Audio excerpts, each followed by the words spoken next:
جهاز التكييف في فصل الصيف ده الوضع الطبيعي. بيكون من الملف الخارجي كمكثف والملف الداخلي يعمل كمبخر. البلف المرشد مش بيوصل له تيار كهرباء. لو انا عايز اشغل جهاز التكييف في فصل الصيف عشان بغرض التبريد، في الوضع ده بيبقى عندي هنا البلف المرشد، عندي النقطة A مع B متواصلين مع بعض، وبالتالي ساحب انا الصمام ده ناحية الشمال، وبالتالي انا موصل الوصلة 2 مع الوصلة 3، يعني دي الاتنين دول مفتوحين على بعض، وبالتالي عندي الفتحة رقم 1 والفتحة رقم 4 دول متوصلين ببعض. طب نبص مع بعض كده. لو انا شغلت الضغط اللي بيحصل عندي هنا، بيتم طرد مركب التبريد خلال خط الطرد، يطلع منه على الوصل اللي فوق موجودة في الصمام، ومن الوصل العلوية رقم 1 ينزل على الوصل رقم 4، وبالتالي على الملف الخارجي زي ما قلنا كده الطبيعي خالص كيعمل كمكثف. الأنبوبة الشرية تعمل على خفض ضغط مركب التبريد، وبعد كده يخش على المبخر اللي هو في الملف الداخلي، ومن الوصل رقم 2 ومن 2 ل3 اللي هي راح على خط السحب، وبالتالي دي الدورة اللي بتتم. ده الدورة الطبيعية في فصل الصيف، ده حتى لو ما عنديش صمام ولا عندي بلف مرشد. طيب انا بقى عندي صمام وعايز اعكس اتجاه مركب التبريد، ايه اللي بيحصل؟ بوصل البلف المرشد تيار كهربي. ايه اللي بيحصل له لما بوصل تيار كهربي؟ هنا عندي قلب وعندي ملف، لما بوصل له الملف دوت تيار كهربي بيتولد مجال مغناطيسي يقوم ساحب القلب. لما يسحب القلب ايه اللي هيحصل؟ نبص كده مع بعض.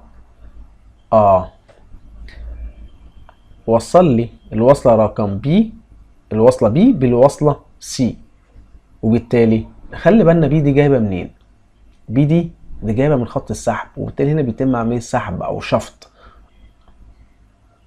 صح؟ يبقى هنا عملية سحب، أنا بسحب، أنا رحت سي بسحب، وبالتالي هنا الضغط عمال يقل، فسحبت القلب ده، قلب الصمام ده سحبته ناحية اليمين، وبالتالي وصلت الوصلة 3 بالوصلة 4. تمام؟ نيجي نبص بقى مركب التبريد لما يجي يطلع من الضغط من خط الطرد رايح طبيعي جدا للصمام اللي فوق. لما يجي ينزل فين؟ ايه؟ مقفولة. هينزل على ايه؟ من 1 ل2، ومن 2 راح على الملف الداخلي اللي هو اصبح دلوقتي مكثف، يعني بيطلع حرارة سخنة، وبالتالي انا استخدم في عملية التدفئة. يبقى انا شغلت المكيف هنا في الشتاء واستفدت من الحرارة بتاعة المكثف. تمام؟ جه مركب التبريد نهاية مواسير المكثف، دخل على الأنبوبة الشعرية، بعد كده دخل على الوحدة الخارجية اللي هي بتعمل كمبخر، ومنها على الوصلة رقم 4، ومن 4 راح على 3، ومن 3 راح على خط السحب، وبالتالي كملت الدايرة. يبقى عندي هنا بالبلف العاكس اللي متوصل مع البلف المرشد قدرت ان انا اعكس اتجاه مركب التبريد.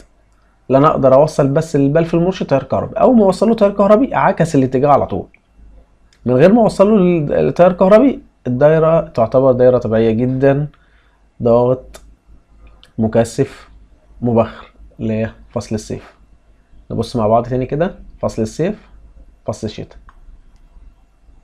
شايفين اللي تم؟